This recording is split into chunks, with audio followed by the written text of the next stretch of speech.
Grover Gibbs had a way, at odd times, of lying for pleasure, and he was good at it. He had a gift for it.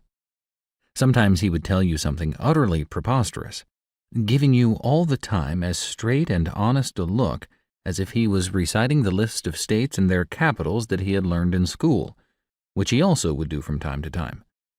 Sometimes he would tell you something utterly plausible and you would believe it, and he would walk out of the shop, serious-faced, leaving you to find out for yourself that it was a stretcher. Later, when I accused him, he would say, "Wait a minute, Jaber. Wait a minute, Mr. Crow. Maybe I dreamt that, or maybe you did." One day, I was the only one in the place when he came in. I was sitting in the barber chair reading the paper. I lowered the paper to see who it was. Knowing Grover didn't need a haircut, I raised the paper up again. "Have a seat, Grover," I said. "Tell me a big one." He ignored that. I finished the paragraph I was reading, folded the paper, and laid it down.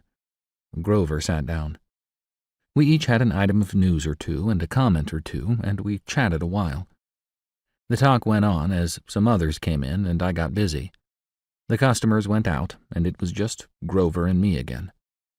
After a while, Grover got up and settled his hat on his head. He looked very sober.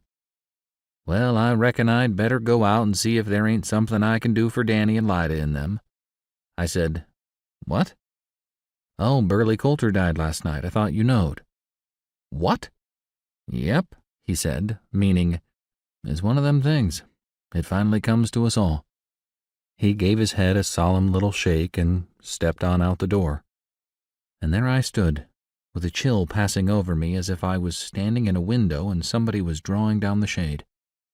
I went to the front door and turned around my paper clock that always said back at 6:30 and ran outside. I borrowed a car from the first friendly face I saw, which happened to be Mart Rowanberry's. When I drove in out at the old Coulter place where Burley lived with Danny and Lida Branch, who were his son and daughter-in-law, there Burley was, sitting on a bucket in the barn door, sharpening his knife. I barely got the car stopped. I sort of fell back against the seat and for a while just looked at him, and he looked, wondering, back at me. "Well," he finally said, "are you traveling or just going somewheres?" "I heard you were dead." "Oh," he said. "Oh, well, I heard that. Did you believe it?"